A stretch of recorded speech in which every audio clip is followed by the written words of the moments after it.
Students, आप लोगों का सर्विस केमिस्ट्री में आज पुनः एक बार स्वागत किया जाता है। आज की क्लास में हम लोग बात करने वाले हैं कोलॉइडल सॉल्यूशन के उपयोग। दैनिक जीवन में कोलॉइडल सॉल्यूशन का क्या उपयोग है उसके बारे में आज हम लोग बात करेंगे।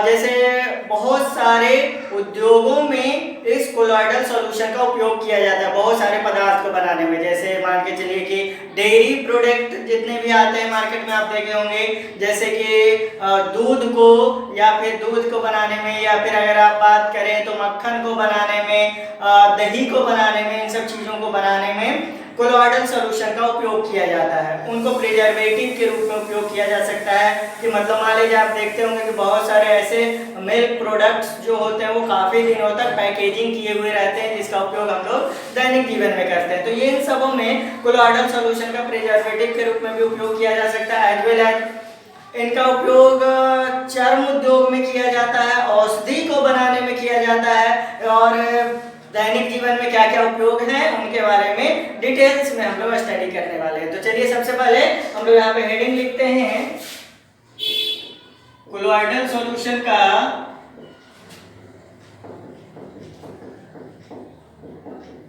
दैनिक जीवन में उपयोग।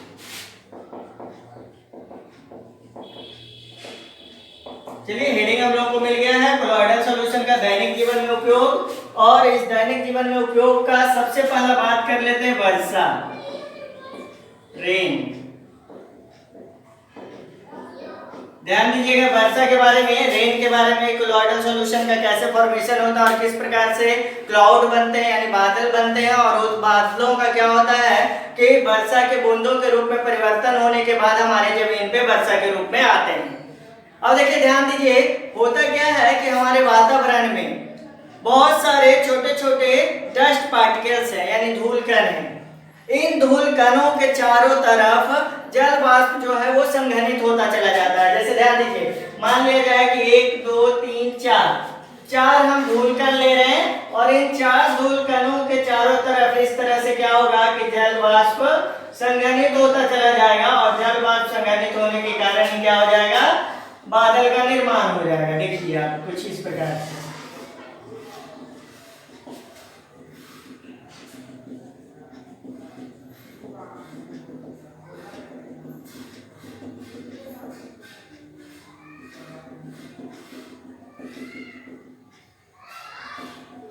देखिए तो कुछ इस तरह से जल वाष्प के कणों के चारों तरफ धूल कण के कणों के चारों तरफ जल वाष्प जो है वो संघनित होकर उसमें उसके चारों तरफ संघनित होते चले जाते हैं, और तब क्या निर्माण होता है, हमारा वर्षा का निर्माण होता है, मतलब बादल का निर्माण होता है। और ध्यान दीजिए, ये जो बादल का निर्माण होता है स्टूडेंट, ये एक तरह से आप समझिए तो कोलॉइडल सॉल्यूशन है, जिस कोलॉइडल सॉल्यूशन में जल वाष्प धूल कणों के चारों तरफ क्या है, घुला हुआ रहता है, संघनित रहता है। अब देखिए यहाँ पर क्या होता है स्टूडेंट, इसके ऊपर कुछ आवेश हो जाते हैं। कैसे आवेश, तो ऋणात्मक आवेश, यानी कि जो हमारे बादल हैं उनके चारों तरफ ऋणात्मक आवेश हो जाते हैं, और इस प्रकार से ये हमारा क्या बन जाता है, एक कोलॉइडल सॉल्यूशन बन जाता है। उसके बाद वर्षा के बाद आप बात किसकी कर सकते हैं, तो कुहासा की बात कर सकते हैं।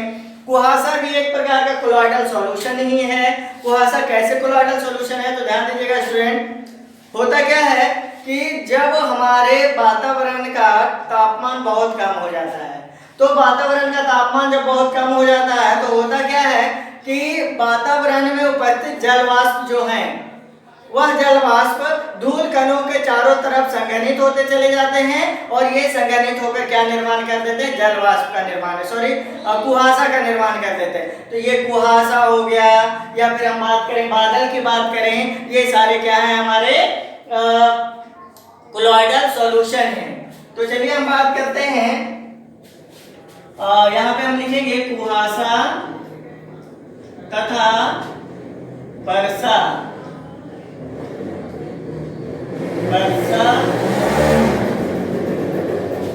कुहासा तथा वर्षा में जल वाष्प के कण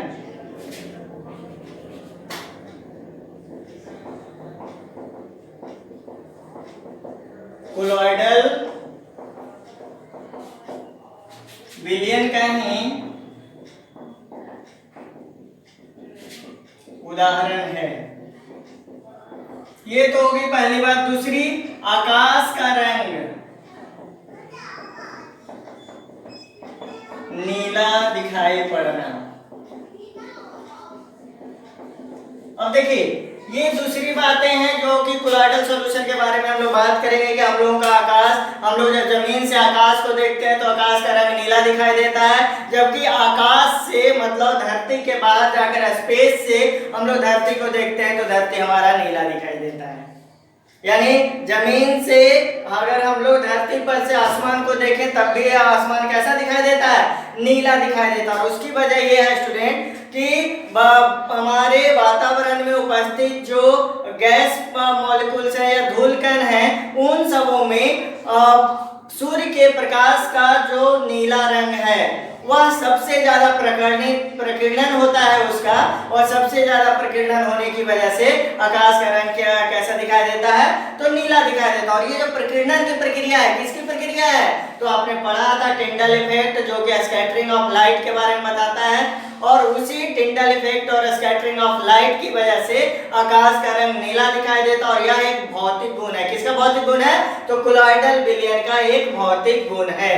तो यहाँ पे लिखेंगे कि प्रकाश का नीला रंग वातावरण में उपस्थित धूल कण से टकराकर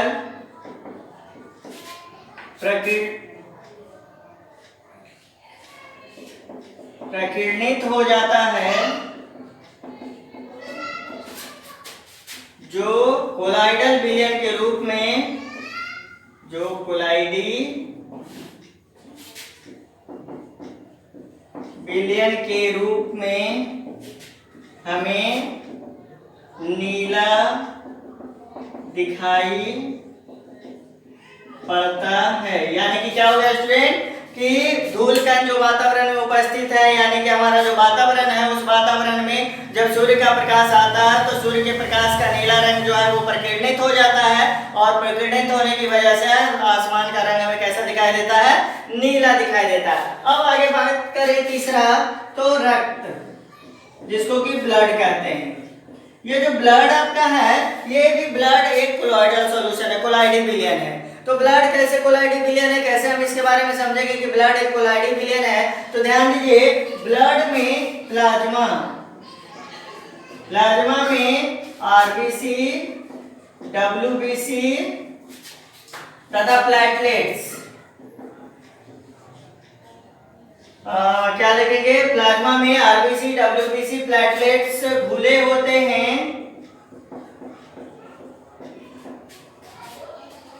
जो कोलॉइडी विलयन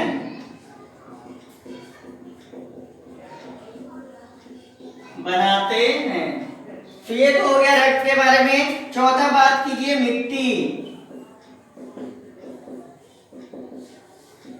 तो देखिए स्टूडेंट, ध्यान दीजिएगा कि मिट्टी यानी सॉइल भी अपने आप में कोलॉइडी विलयन है। कैसे आप उसको कोलॉइडी विलयन कह सकते हैं? तो मिट्टी को जल में घुलाइए, और मिट्टी को जब आप जल में घुलाते हैं तो होता क्या है? मिट्टी के कण जल में घुल जाते हैं, और कुछ देर के बाद अगर आप उसे छोड़ देते हैं तो बड़े बड़े मिट्टी के कण जो है वो बर्तन के पेंदी में बैठ जाते हैं, जबकि छोटे छोटे मिट्टी के कण हैं वो जल में घुले रह जाते हैं, और उनके घुलने की वजह से क्या बन जाता है? कोलॉइडी विलयन भी बन जाता है। तो ये तो कुछ उदाहरण हो गए कि दैनिक जीवन में कोलॉइडी विलयन किस प्रकार से हम लोग देख पाते हैं, कैसे समझ पाते हैं।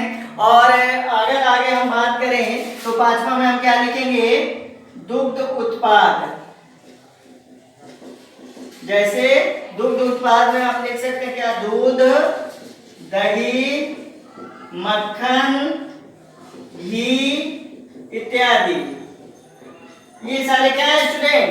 तो ये सारे कोलॉइडी विलयन हैं, यानी कि दूध उत्पाद जितने भी होते हैं उन सारे दूध उत्पाद को भी कोलाइडी विलयन के द्वारा ही बनाया जाता है। तो इस तरह से हमारे दैनिक जीवन में इनका बहुत सारा उपयोग है। अब हम बात करने वाले हैं कोलाइडी विलयन का उपयोग कहाँ कहाँ होता है, किन किन मतलब आर्टिफिशियल प्रोसेस में कोलाइडी विलयन का उपयोग कर हम लोग उसका बहुत सारे प्रोडक्ट को निर्माण करते हैं, उनका हमारे दैनिक जीवन में बहुत ज्यादा उपयोग है। तो अब हम बात करने वाले हैं कोलाइडी विलयन के उपयोग से बनने वाले सामानों के बारे में।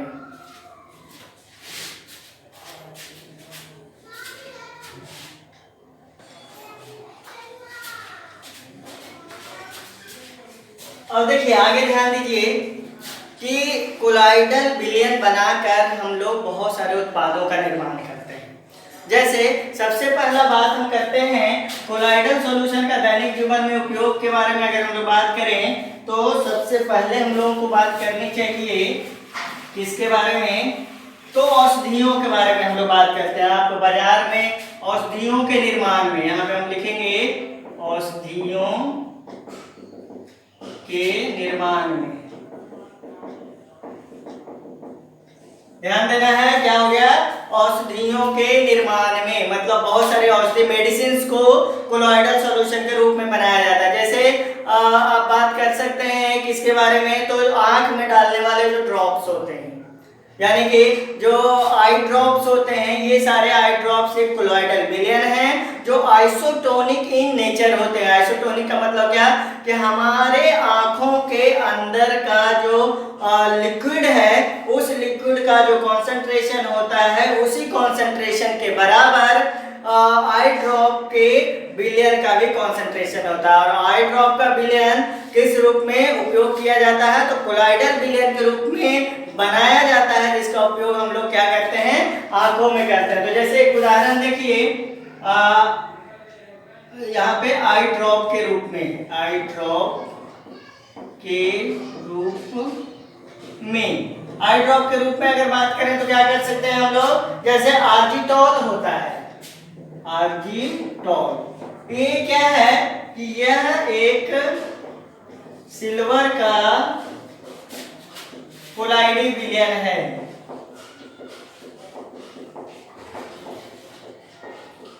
विलयन है जो आंखों में गंदगी को साफ करने के रूप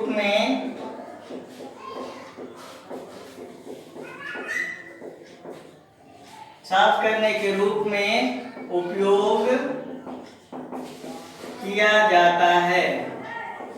तो ध्यान दीजिए स्टूडेंट, आर्जिटॉल सिल्वर धातु का उपयोग किया जाता है आर्जिटॉल आई ड्रॉप बनाने में, जिसका उपयोग हम लोग अपनी आंखों में करते हैं। ये है क्या, तो एक कोलाइडी विलयन है। तो ये तो हो गया आई ड्रॉप के रूप में। अब सल्फर की कोलाइडी विलयन, देखिए सल्फर के कोलाइडी विलयन की बात करें तो इसका उपयोग किया जाता है स्टूडेंट कीटनाशक के रूप में। सल्फर से बना हुआ कोलाइडी विलयन जो है वो बहुत सारे कीटनाशक हैं, उसमें सल्फर का उपयोग किया जाता है और इसके कोलाइडी विलयन से कीटों को मारने का काम किया जाता है। तो यहाँ पे लिखेंगे सल्फर के कोलाइडी विलयन, इसका उपयोग कीटनाशक के रूप में करते हैं। तो इसका उपयोग किस रूप में कर रहे हैं, कीटनाशक के रूप में कर रहे हैं। अब जैसे अगला देखिए कोलाइडल एंटीमनी, ये कोलाइडल एंटीमनी क्या है स्टूडेंट, तो एंटीमनी जो धातु होता है उसमें कोलाइडी विलयन होता है और इसका उपयोग कालाजार के उपचार में,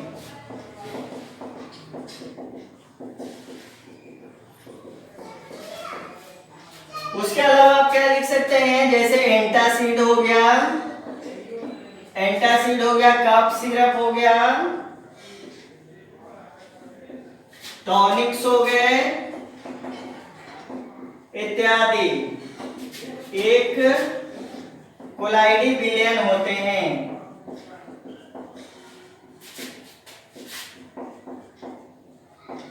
तो ध्यान दीजिएगा स्टूडेंट, बहुत सारे मेडिसिन जो है वो कोलाइडिक विलयन से बनाए जाते हैं और इन कोलाइडिक विलयन का उपयोग विभिन्न प्रकार की बीमारियों को ठीक करने में किया जाता है। तो ये तो हो गए औषधि के बारे में बातें। अब औषधि के बाद आप चाहें तो क्या लिख सकते हैं, रबर उद्योग में।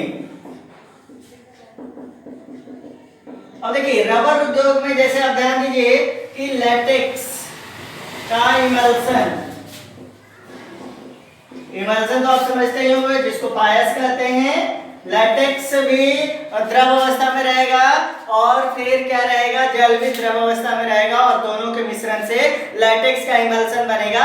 तो लेटेक्स का इमल्सन कहाँ उपयोग करता है, तो लेटेक्स पायस का इमल्सन का उपयोग रबर बनाने में किया जाता है।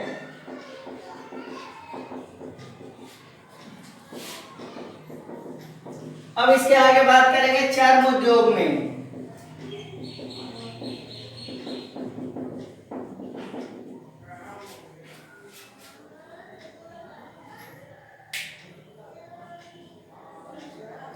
अब देखिए चर्म उद्योग में जानवरों का जो चमड़ा होता है उसका उपयोग किया जाता है बहुत सारे पदार्थों को बनाने में। जैसे आप बेल्ट पहनते हैं, लेदर का बहुत सारा सामान आप उपयोग में करते हैं। तो ये लेदर का सामान कहाँ से आता है स्टूडेंट, तो जानवरों के चर्म से।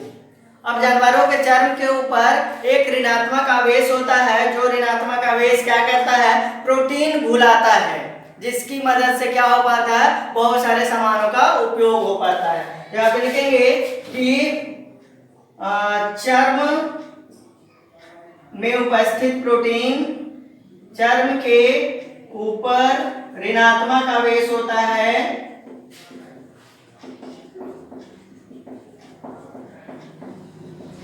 जो प्रोटीन को घुलाता है तथा इसका उपयोग लेदर के विभिन्न सामानों को बनाने में किया जाता है। तो ये हो गया स्टूडेंट। तो चर्म उद्योग में उपयोग कर बहुत सारे इंडस्ट्रीज में उपयोग किया जाता है। जैसे कि आप ध्यान दीजिए कि सोप इंडस्ट्री में यूज किया जाएगा, बहुत सारे सोप सॉल्यूशंस को बनाने में। क्रीम इंडस्ट्री जैसे फेस वॉश वगैरह जो क्रीम बनता है उस क्रीम इंडस्ट्री में उपयोग किया जाता है। तो इस तरह से हम लोग ध्यान देते हैं स्टूडेंट, बहुत सारे इंडस्ट्रीज में कोलोइडल सॉल्यूशन का उपयोग किया जाता है। चलिए इसको नोट डाउन कीजिए, इसके आगे की बात करते हैं।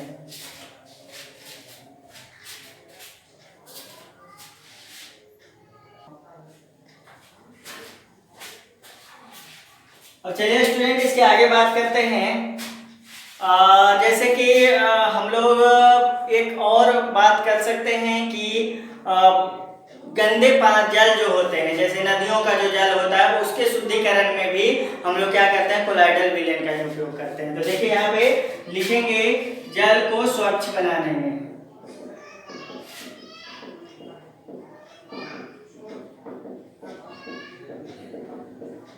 तो ध्यान दीजिए इसका उपयोग जल को स्वच्छ बनाने में किया जाता है। होता क्या है स्टूडेंट, इसको ऐसे समझिए कि मान लिया जाए ये आपका बर्तन है और इस बर्तन में आपने क्या लिया है, जल लिया है। कहाँ का जल है, तो सपोज कीजिए इसे हम लिख देते हैं नदी का जल।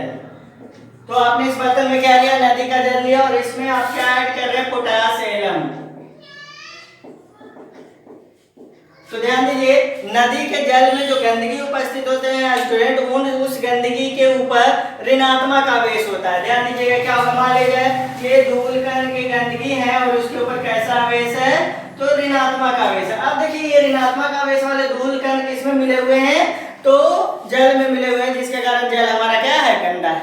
अब ध्यान दीजिए जैसे ही आप पोटास एलम ऐड करेंगे तो इससे Al3+ आयन आएगा पोटास एलम से। पोटेशियम एल्युमिनियम सल्फेट सल्फेट इसको कहते हैं। तो पोटेशियम एल्युमिनियम सल्फेट से Al3+ आएगा, ये Al3+ क्या हो जाएगा, इसको न्यूट्रलाइज करेगा। किसको, इसमें इस धूल कण के ऊपर जो ऋणात्मक आवेश है उस ऋणात्मक आवेश को न्यूट्रलाइज करेगा, जिसकी वजह से क्या हो जाएगा, ये धूल कण आपस में जुड़कर कोगुलेट हो जाएंगे, जम जाएंगे, और जमने के साथ ये कहाँ आ जाएंगे, पेंदी में आके बैठ जाएंगे, जिससे क्या हो जाएगा, हमारा जल शुद्ध हो जाएगा। तो पोटेशियम एलम का जब हम लोग उपयोग करते हैं तो वो कोलॉइडल सॉल्यूशन को चार्ज लेस यानी कि कोगुलेट करने में मदद करता है, जिसकी मदद से क्या हो पाता है, हमारा जल शुद्ध हो जाता है। तो यहाँ पे लिखेंगे कि नदी के गंदे जल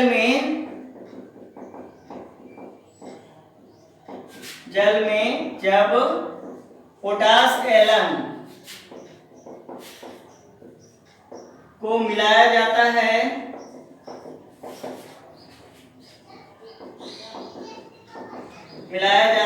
तो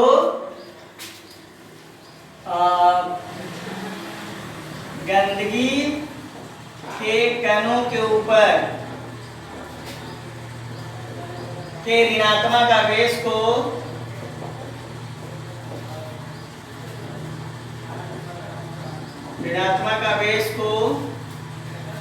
यह आवेशहीन बनाता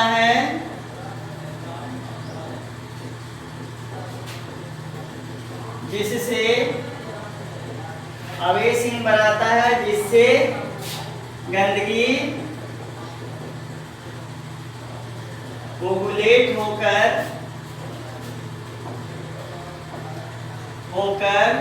जल से अलग हो जाता है और जल शुद्ध हो जाता है। जल से अलग हो जाता है और जल क्या हो जाता है, शुद्ध हो जाता है। तो ये जल को शुद्धिकरण करने में कोलॉइडल सॉल्यूशन का उपयोग कर रहे हैं हम लोग यहाँ पे पोटेशियम एलम के रूप में। अब जल के शुद्धिकरण के बाद हम लोग बात करेंगे स्मोक प्रेसिपिटेटर के रूप में।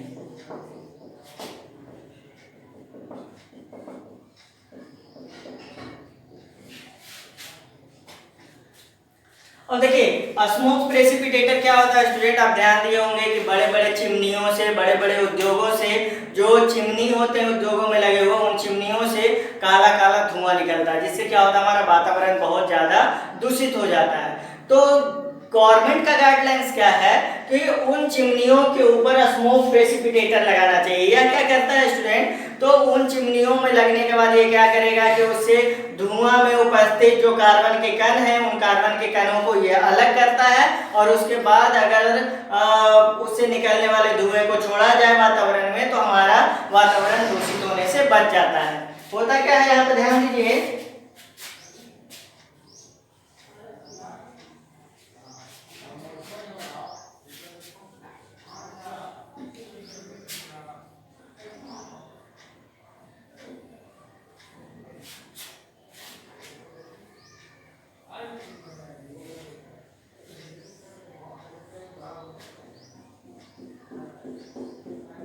देखिए जैसे ये हमारा एक चिमनी है, इस चिमनी में करना क्या होता है स्टूडेंट, एक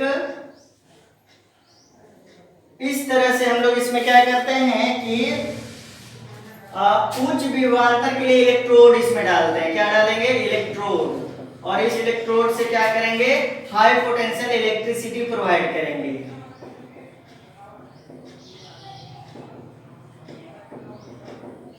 अब देखिए, आप जब हाई पोटेंशियल इलेक्ट्रिसिटी प्रोवाइड करेंगे तो ये क्या है, ये धुआं का कण है, राख है जिसको आप कहते हैं। ये क्या है, धुआं का कण है। इसमें क्या मौजूद है, तो कार्बन मौजूद है। अब होता क्या है स्टूडेंट कि ये धुआं के जो कण है उसके ऊपर आवेश होता है, ऋणात्मक आवेश होता है। इस ऋणात्मक आवेश होने की वजह से ये क्या होता है कि ये धन आवेशित होता है। कैसा होता है, धनावेशित। और धनावेशित इलेक्ट्रोड के ऊपर जब ये धुआं जाता है नीचे से तो वो इसमें चिपकता चला जाता है। ध्यान दीजिए, इस तरह से इस इलेक्ट्रोड के ऊपर चिपकता चला जाएगा, और इससे जो धुआं निकलेगा वो कैसा निकलेगा, कार्बन फ्री धुआं, कार्बन मुक्त धुआं निकलेगा। अब देखिए कार्बन और दूसरे भी धातु के कण जो वाष्प के रूप में जा रहे होते हैं वो इस इलेक्ट्रोड के ऊपर चिपकता चला जाएगा और बाहर में जो धुआं निकलेगा वो कैसा निकलेगा, तो कार्बन फ्री धुआं निकलेगा और उससे हमारा वातावरण दूषित नहीं होगा। तो इसलिए कहा जाता है कि चिमनियों में क्या उपयोग करना चाहिए, स्मोक प्रेसिपिटेटर का उपयोग करना चाहिए। तो यहाँ पे हम लोग लिखेंगे कि उद्योग के चिमनियों में स्मोक प्रेसिपिटेटर का उपयोग कर कार्बन तथा दूसरे दूषित कणों को निकाला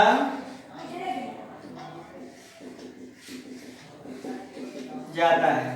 तो कार्बन तथा दूसरे दूषित कणों को निकाला जाता है। इसमें इस प्रक्रिया में यहां लिखेंगे, इस प्रक्रिया में हाई पोटेंशियल इलेक्ट्रोड की मदद से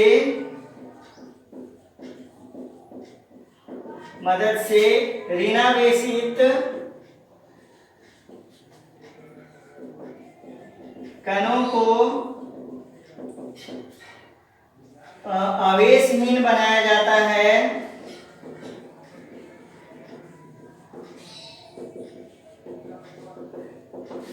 है जिससे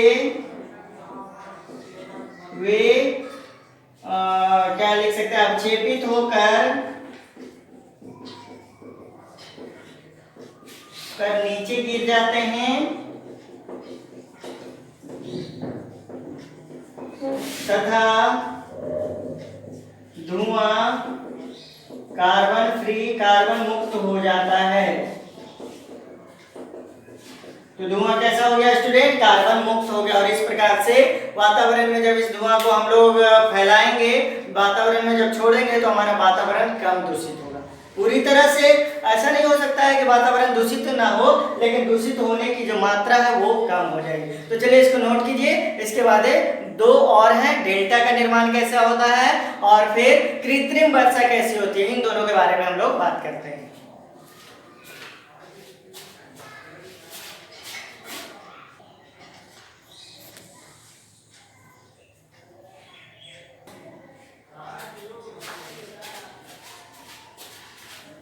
तो चलिए स्टूडेंट, अब हम लोग बात करते हैं डेल्टा का निर्माण कैसे होता है, उसके बारे में कि किस प्रकार से डेल्टा बनता है। तो ध्यान दीजिए कि मान लिया जाए ये आपका क्या है, समुद्र है, या इधर बनाते हैं ताकि लिखने में बन सके हम लोगों को। जैसे मान लिया जाए कि ये आपका क्या है, समुद्र है और समुद्र में ये जल है और यहां से ध्यान दीजिए कि नदी आ रहा है।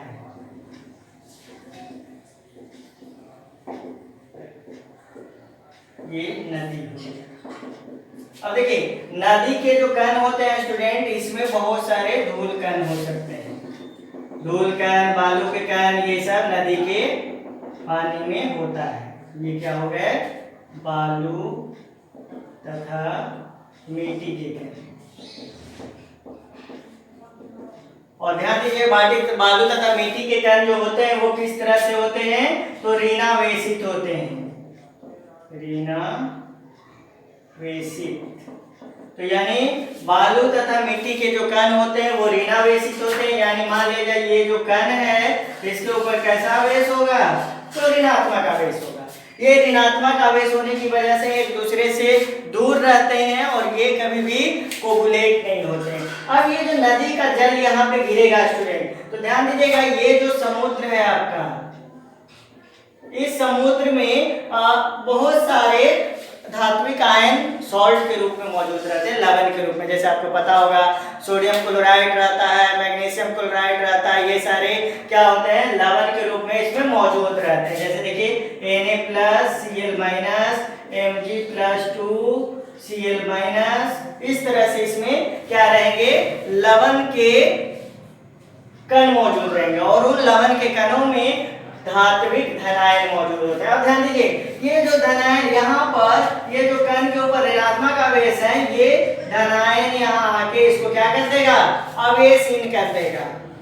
क्योंकि आपको पता है कि ये सोडियम क्लोराइड का जो धनात्मक आवेश है, चाहे मैग्नीशियम क्लोराइड का जो धनात्मक आवेश है, वह धनात्मक आवेश इस बालू तथा मिट्टी के कण के ऊपर के ऋणात्मक आवेश को आवेशहीन बना देगा। और जब ये आवेशहीन बना देगा तो यहाँ पे क्या हो जाएगा, इस तरह से इनका पानी तो आगे बढ़ जाएगा, लेकिन यहाँ पे क्या हो जाएगा, ये जमते चले जाएंगे और जम के क्या बना देंगे, आपका इस तरह से डेल्टा बना देंगे। ये क्या बन गया, डेल्टा बन गया। तो ये नदी जब गिरता है, कहाँ पे, समुद्र में गिरता है, तो उसके गिरने से पहले उसके बालू के कण और मिट्टी के कण समुद्र जल से में उपस्थित लवण के धनावेशित कणों से क्या हो जाते हैं, आवेशहीन हो जाते हैं। और आवेशहीन होने की वजह से ही वो क्या हो जाते हैं कि कोगुलेट होके जमा होने लगते हैं, और उसके जमा होने की वजह से क्या होता है, नदियों के मुहाने पर डेल्टा का निर्माण होता है। तो चलिए इसको लिखते हैं, नदी के जल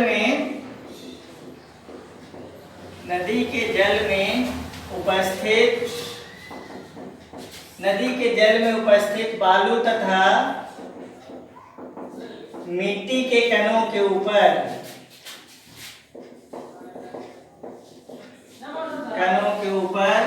ऋण आवेश मौजूद होता है, ऋण आवेश मौजूद होता है, जो कणों के ऊपर ऋणावेश मौजूद होता है, जो समुद्र जल में उपस्थित लवणों के धनावेशों से आवेशहीन होकर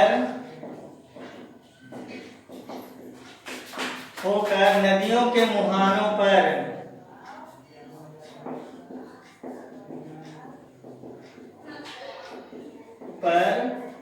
जमा होकर डेल्टा का निर्माण करते हैं। तो क्या हो गया, डेल्टा का निर्माण करते हैं। तो ये तो डेल्टा का निर्माण हो गया स्टूडेंट। अब इसके बाद हम लोग बात कर लेते हैं किसके बारे में, कृत्रिम वर्षा के बारे में।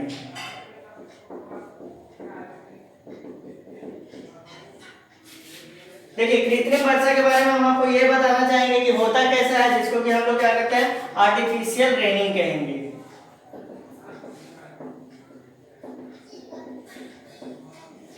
आप लोग महाभारत देखे होंगे, महाभारत में अर्जुन या कर्ण जब तीर चलाते हैं तो क्या होता है, आसमान से वर्षा होने लगता है। तो क्या है, ये आर्टिफिशियल वर्षा है, जिसको कि इंसान के द्वारा कराया जा रहा है। उसी प्रकार से अभी भी हम लोग के पास ऐसा टेक्नोलॉजी है जिसकी मदद से जब चाहे तब हम वर्षा करवा सकते हैं किसी पर्टिकुलर एरिया में।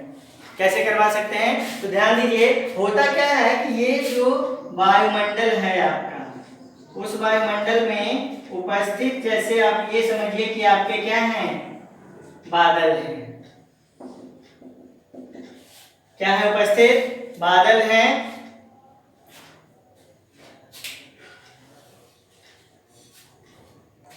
तो बादल के ऊपर आपको पता है कि आवेश होता है। जैसे ध्यान दीजिए, बादल के ऊपर सपोज कीजिए कि धनात्मक आवेश है, बादल के ऊपर ऋणात्मक आवेश और धनात्मक आवेश दोनों होते हैं। मान लीजिए बादल के ऊपर यहाँ पे धनात्मक आवेश है और नीचे में अगर आप देखें तो बादल के ऊपर कैसा आवेश है, ऋणात्मक आवेश है। अब क्या करते हैं, वायुयान की मदद से, मान लिया जाए कि ये आपका क्या है,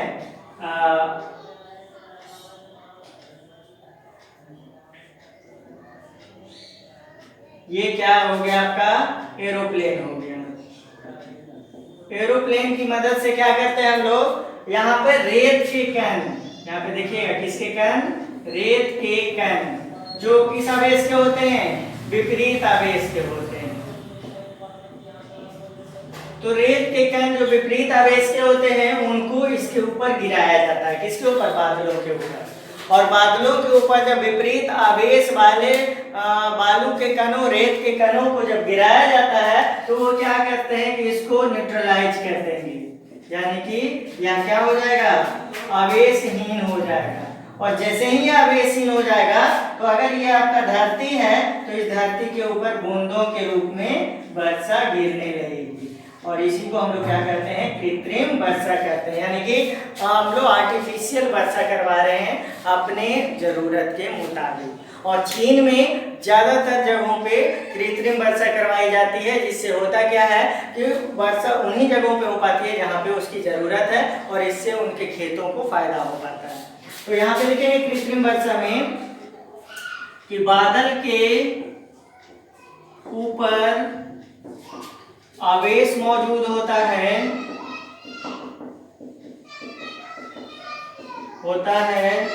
तथा वायुयान की मदद से विपरीत आवेश वाले वायुयान की मदद से विपरीत आवेश वाले कणों को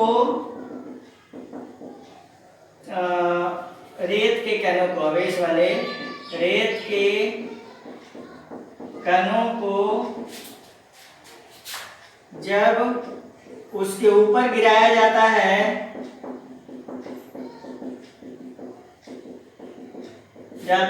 तो बादल के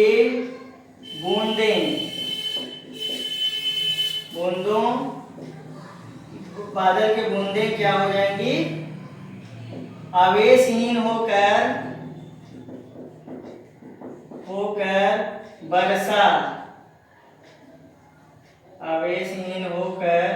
वर्षा के बूंदों के रूप में